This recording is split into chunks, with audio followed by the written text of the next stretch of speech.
Assalamualaikum warahmatullahi wabarakatuh. Kami dari kelompok 1 yang akan menjelaskan tentang oscillator.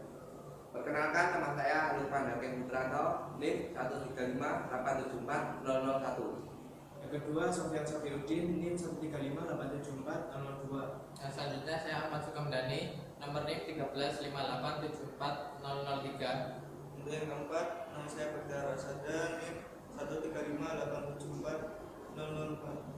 Ya, selanjutnya di sini kita akan melakukan materi tentang oscillator. Halo, di sini saya akan menjelaskan sekilas tentang pendahuluan pengertian oscillator. Kita lihat.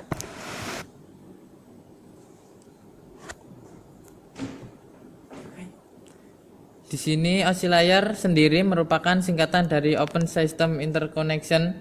Model ini disebut juga dengan model 7 lapisan OSI atau OSI 7 layer model. Model referensi jaringan terbuka OSI atau OSI Reference Model for Open Networking adalah sebuah model arsitektural jaringan yang dikembangkan oleh Badan Internasional Standard of Organization atau ISO di Eropa pada tahun 1977 yang diciptakan untuk mendefinisikan standar untuk menghubungkan komputer-komputer dari vendor-vendor yang berbeda. Model OSI atau ISO OSI Reference Model tersebut terbagi atas 7 layer dan layer kedua jaringan juga memiliki sejumlah sublayer dibagi oleh Institute of Electrical and Electronic Engineering atau IEEE. Di sini ada gambarnya sedikit. Dan yang selanjutnya, dahulu pada era 70-an banyak perusahaan software maupun hardware yang membuat sistem networking arsitektur atau SNA yang antara lain IBM, Digital, Sperry, Brock, dan sebagainya.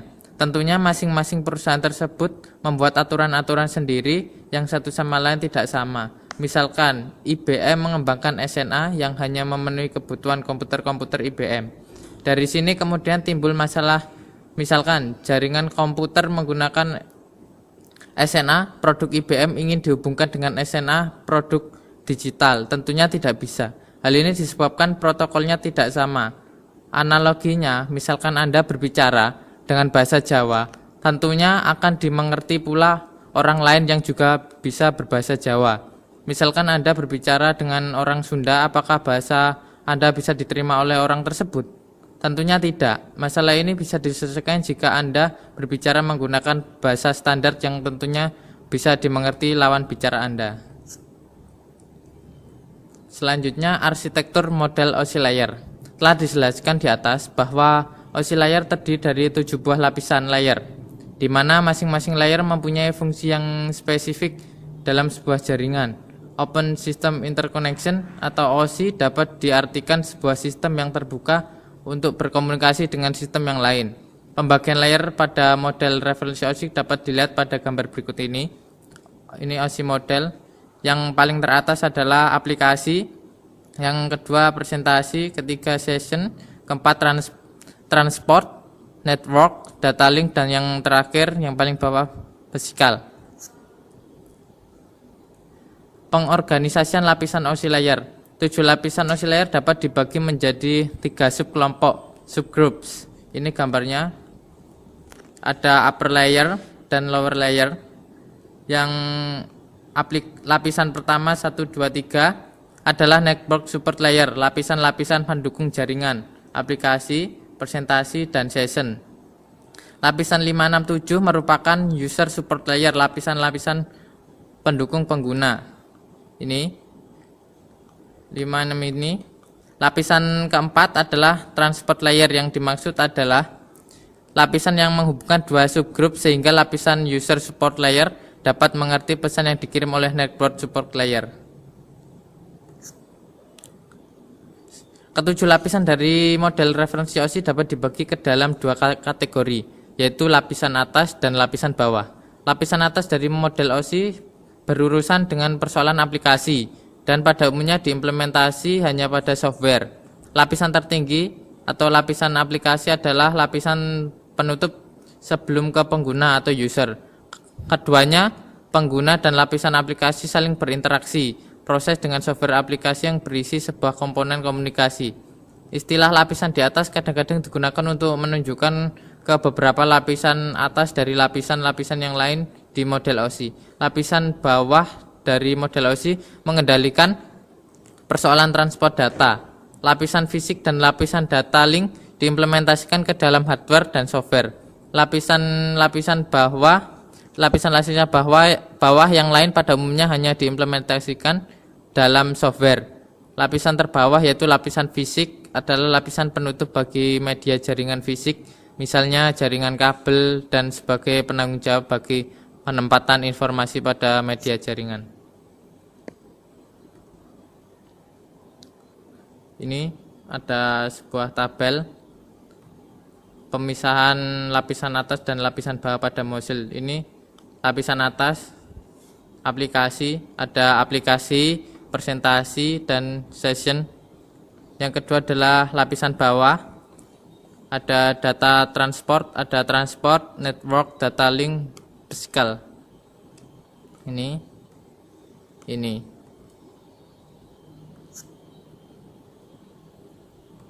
Selanjutnya, tabel pembagian model referensi OSI. Yang pada layer teratas sendiri adalah layer aplikasi yang merupakan service. Yang kedua presentasi atau yang juga service, bagian service. Yang ketiga selanjutnya layer session, transport, dan network. Ini merupakan bagian dari komunikasi. Dan yang selanjutnya data link, dan layer terbawah sendiri, layer physical, merupakan bagian dari physical connection. Ini saya akan melanjutkan presentasi teman saya. Ya. Tujuan penggunaan OSI layer. Tujuan utama menggunakan model OSI adalah untuk membantu desainer jaringan dalam memahami fungsi dari tiap-tiap layer yang berhubungan dengan aliran komunikasi data, termasuk jenis-jenis protokol jaringan dan metode transmisi. Ini adalah gambar dan tujuan. Cara kerja OSI layer. Ketika data ditransfer melalui jaringan, sebelumnya data tersebut harus melewati 7 layer dari satu terminal, mulai dari layer aplikasi sampai physical layer. Kemudian di sisi penerima, data tersebut melewati layer physical sampai aplikasi. Pada saat data melewati satu layer dari sisi pengirim, maka akan ditambahkan satu header, sedangkan pada sisi penerimaan header dicopot sesuai dengan layernya.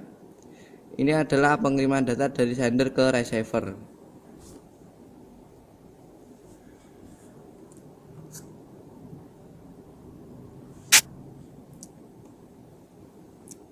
Protokol.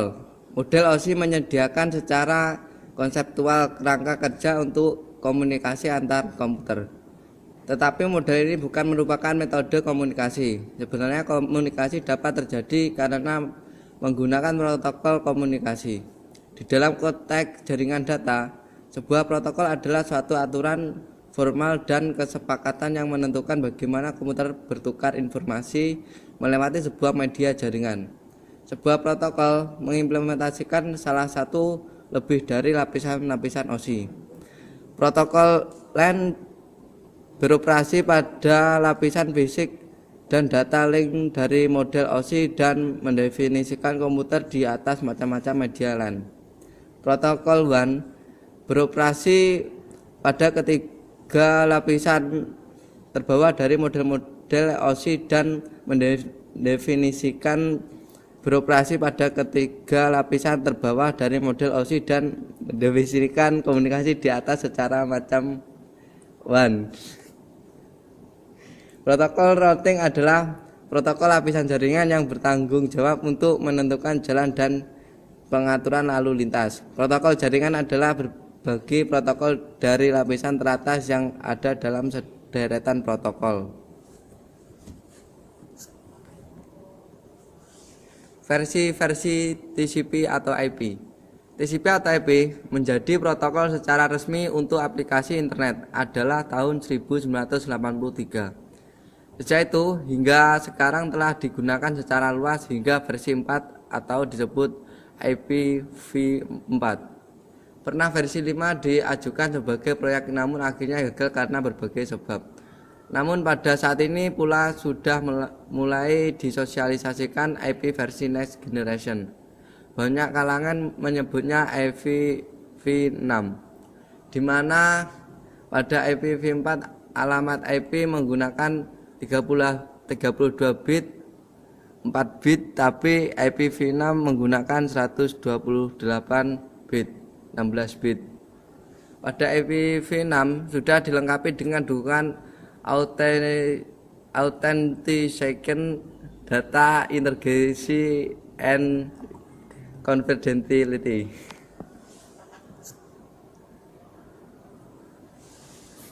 Susunan protokol TCP atau IP dan model OSI.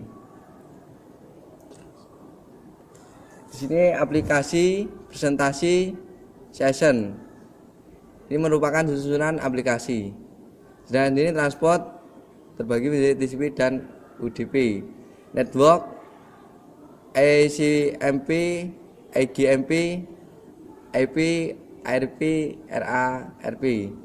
Data link, protokol yang ditentukan oleh header link network. Router and gateway. Perbedaan antara router dan gateway mudah dipahami ketika Anda mengerti tentang model OSI. Gateway berada pada layar application, sedangkan router aktif pada layar network dan transport. Hal ini berarti suatu router lebih cepat daripada gateway, karena protokol pada gateway harus melalui layar session, presentation, dan application untuk router. 7 lapisan OSI layer.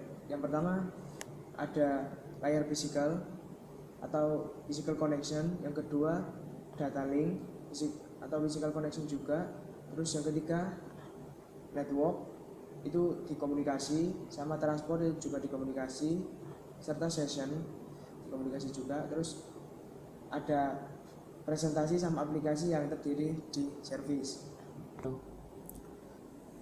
Aplikasi layer menyediakan jasa untuk aplikasi penggunaan layer. Layer ini bertanggung jawab atas pertukaran informasi antara program komputer, seperti program email dan service lain yang jalan di jaringan, seperti server printer atau aplikasi komputer lainnya.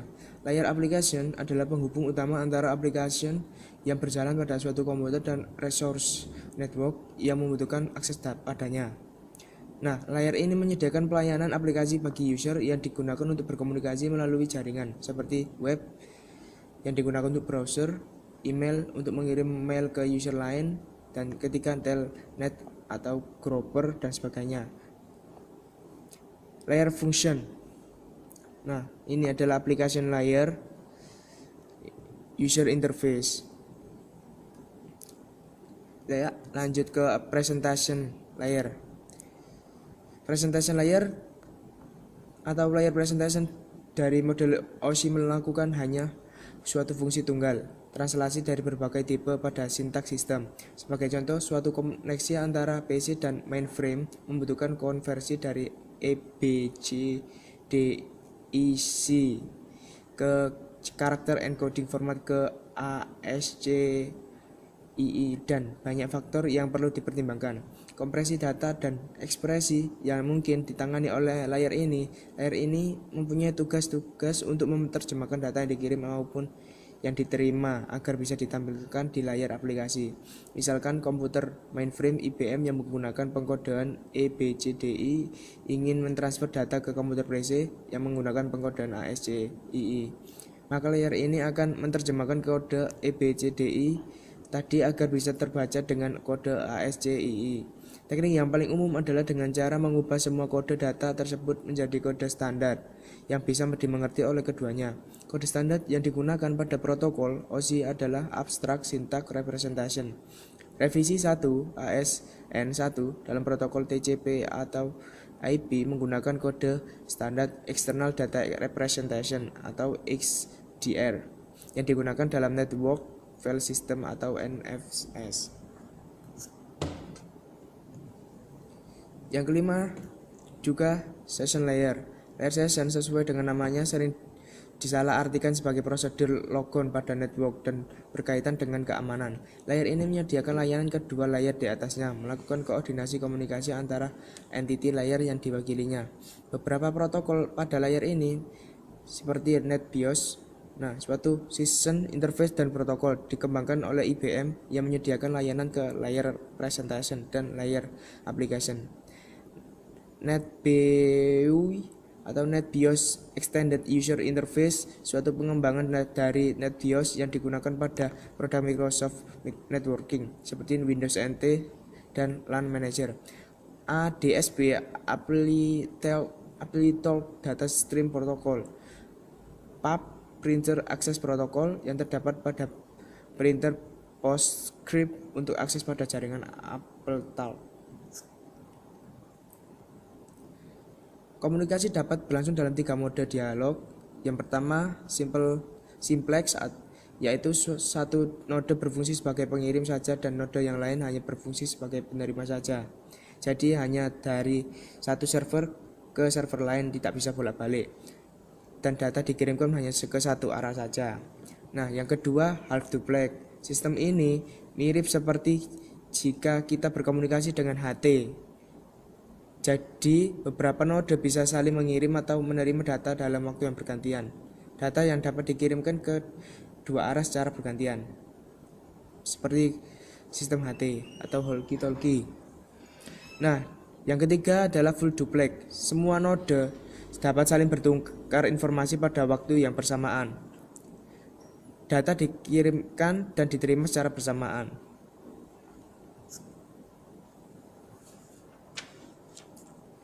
Layer session melakukan proses komunikasi biasanya terbagi menjadi 3 fase. Yang pertama, pembentukan hubungan. Di sini node membentuk suatu kontak dengan node yang lain. Mereka kemudian menyepakati aturan-aturan komunikasi, termasuk protokol apa saja yang digunakan dan menentukan parameter komunikasi yang akan dipakai komunikasi nantinya.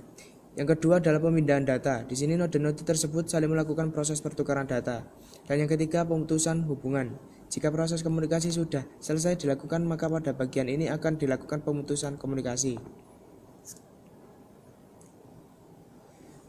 Dalam proses komunikasi tersebut juga ditentukan apakah komunikasi menggunakan cara connectionless atau connection oriented. Connectionless adalah proses pengiriman data tanpa disertai tanggung jawab jika terjadi kesalahan data.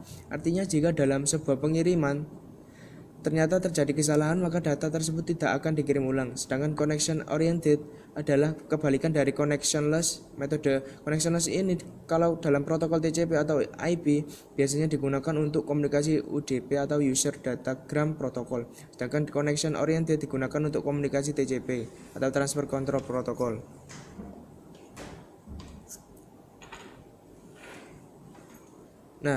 Yang keempat adalah transport layer. Transport layer bertanggung jawab membagi data menjadi segmen, menjaga koneksi logika atau end-to-end antar terminal, dan menyediakan penanganan error atau error handling. Lapisan transport berfungsi untuk mencari jalur routing yang kosong untuk transmisi data. Tugas utama layer ini adalah memecah sebuah data yang berukuran besar menjadi beberapa buah fragmen kecil agar bisa ditransmisikan dengan mudah. Pada lapisan ini terdapat 2 protokol, yaitu Transmission Control Protocol atau TCP yang berfungsi untuk mengirimkan data ke tujuan, memeriksa kesalahan, mengirimkan error ke lapisan atas hanya apabila TCP tidak berhasil mengadakan komunikasi. Dan kedua, UDP atau User Datagram Protocol, memberikan alternatif transport untuk proses yang tidak membutuhkan pengiriman yang handal. UDP adalah protokol datagram yang tidak menjamin pengiriman atau perlindungan duplikasi, tidak mengurusi penerimaan aliran data dan pembuatan segmen yang sesuai untuk IP.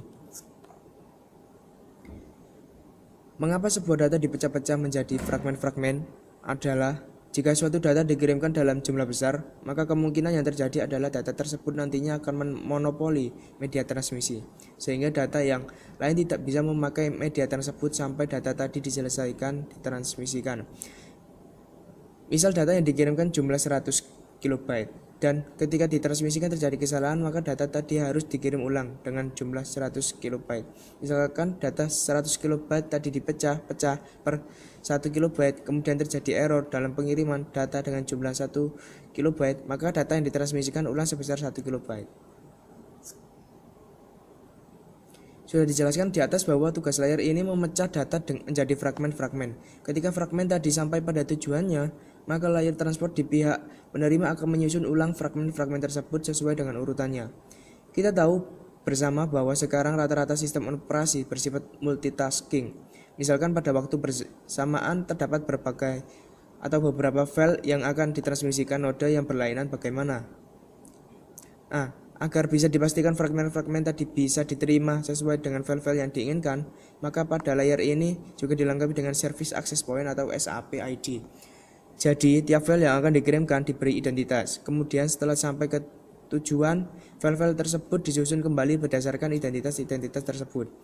SAP ID ini biasanya kalau di TCP atau IP diistilahkan dengan port. Di sini saya akan menjelaskan melanjutkan tentang materi tentang network layer. Tugas utama dari network layer ini adalah menyediakan fungsi router sehingga paket data terkirim keluar dari segmen network lokal ke suatu tujuan yang berada pada suatu network lain. IP Internal Protocol umumnya digunakan untuk tugas ini. Protokol lainnya seperti IPX Internet Packet Exchange. Perusahaan Novell telah memprogram protokol menjadi beberapa seperti SPX Sequence Packet Exchange dan NCP Network Core Protocol. Protokol ini telah dimasukkan ke sistem operasi network. Beberapa fungsi yang mungkin dilakukan oleh layer network yaitu membagi aliran data biner ke paket discrete dengan panjang tertentu, mendeteksi error, memperbaiki error dengan mengirim ulang paket yang rusak, mengendalikan aliran. Kadangkala sebuah jaringan tidak hanya terdiri dari jaringan lokal saja, bahkan dalam sebuah jaringan bisa terdiri dari beberapa segmen. Jaringan yang terdiri dari segmen-segmen yang tersebut biasanya disebut network, internet network. Jika ditambahkan sebuah mekanisme yang dapat mempercepat transmisi data antara node untuk mengirimkan message pada suatu internet network. Setiap jaringan harus mempunyai cara yang unik, yaitu dengan cara mengidentifikasi address jaringan tersebut. Ketika sebuah message akan dikirimkan, maka layer ini akan menambahkan sebuah header yang berisi alamat asal source address dan alamat tujuan destination address. Kombinasi dari data tersebut biasanya digunakan paket. Informasi alamat tujuan tersebut digunakan untuk mengirimkan message dari alamat suatu jaringan. Setelah message sampai pada jaringan yang dituju dengan benar, maka selanjutnya data link akan mentransmisikan message tersebut ke alamat node tujuannya.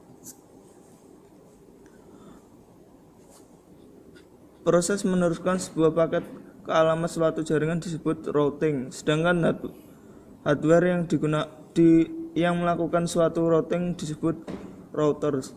Pada sebuah jaringan biasanya terdiri dari dua tipe node. Yang pertama end system, yang kedua intermediate system. End system digunakan untuk menyediakan pelayanan kepada user. Sistem ini digunakan untuk menambahkan informasi ke alamat pada paket yang ditransmisikan. Tetapi end system ini tidak melakukan proses routing. End system biasanya kalau di TCP/IP disebut host, beberapa dengan end system. Tipe intermediate system menyediakan fasilitas untuk routing. Hal ini dikarenakan routing itu sendiri mempunyai cara kerja yang kompleks sehingga tidak didesain untuk menyediakan pelayanan kepada end user. Setelah intermediate system biasanya kalau di TCP/IP disebut gateway. Sebuah router bisa dioperasikan untuk mengkoneksikan jaringan yang mempunyai format fisik dan logik yang berbeda. Contoh jaringan yang menggunakan Ethernet biasanya dihubungkan dengan jaringan menggunakan token ring.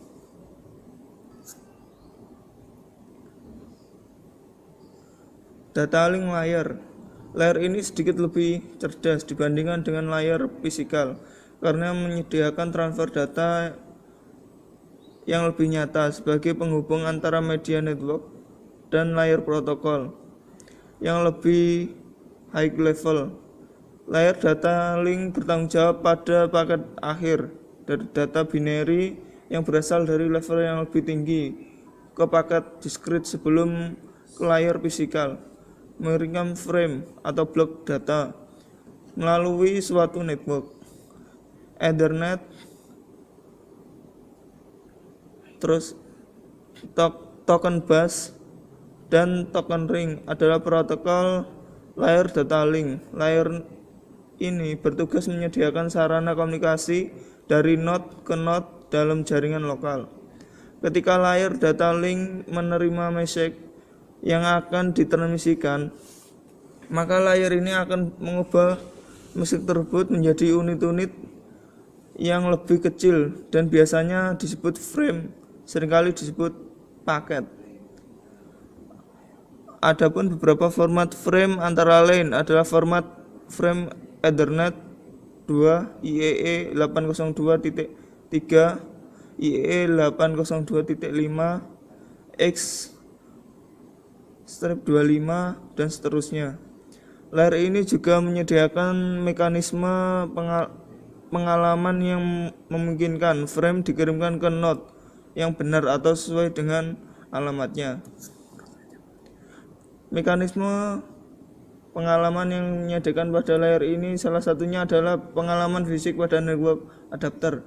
Pada masing-masing network adapter biasanya disediakan sebuah ID atau sering disebut medium access control. Jika sebuah frame akan ditransmisikan, maka frame tersebut dilengkapi dengan address pengirim data dan address penerimanya. Selain mekanisme pengalamatan, layer ini dilengkapi dengan check error data yang biasanya disebut frame check square. Metode yang umum digunakan untuk check error data biasanya menggunakan metode Cyrillic reduced checksum. Physical layer ini adalah layer yang paling sederhana berkaitan dengan elektrikal dan optikal. Koneksi antara peralatan data biner dikodekan pada bentuk yang dapat ditransmisi melalui media jaringan. Sebagai contoh, kabel, transmitter, dan konektor yang berkaitan dengan layar fisikal. Peralatan seperti repeater, hub, dan network card adalah berada pada layer ini. Layer ini bertanggung jawab atas proses yang menjadi bit dan transfer melalui media seperti kabel dan menjaga koneksi fisik antar sistem. Physical layer mempunyai tugas yang untuk mentransmisikan serangkaian bit binary digit yang menggunakan kombinasi dari angka 0 dan 1 melalui media transmisi. Media transmisi di sini adalah bisa berupa kabel, gelombang microwave, infrared, fiber optik, dan sebagainya. Layer ini hanya digunakan sebagai penyedia jalur transmisi saja, tanpa bertanggung jawab jika terjadi kerusakan data. Pada layer tidak mengidentifikasi media transmisi secara detail, tetapi hanya mengidentifikasi bagaimana pola bit dikodekan menjadi sinyal-sinyal yang ditransmisikan.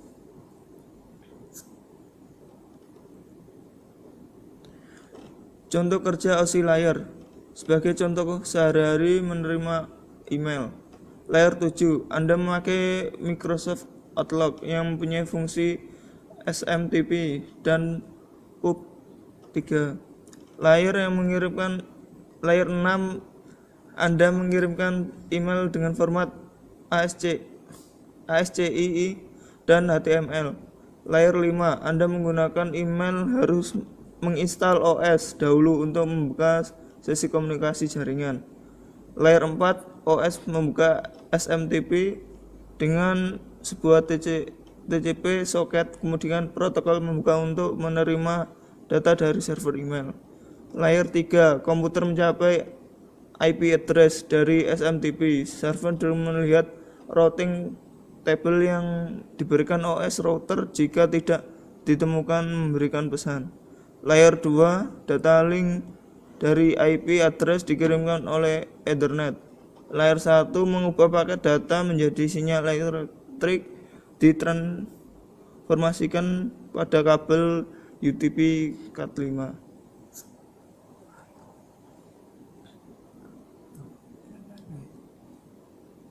Apa saja yang terdapat pada masing-masing layar? Layar 1, network komponen, repeater, multiplexer, hub, receive, TDR, oscilloscope, amplifier. Network komponen ada bridge, switch, ESDN, Ethernet hub, NIC, dan ada event kabel. Protokolnya ada media access protokol, ada kontrol, dan error current control.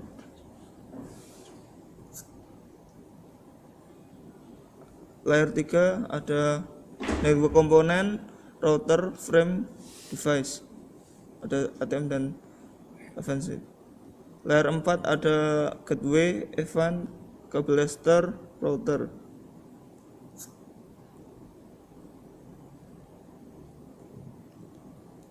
Layer 5 gateway network. Untuk layer 6 network komponen gateway, redirector. Untuk layer 7 kepada gateway.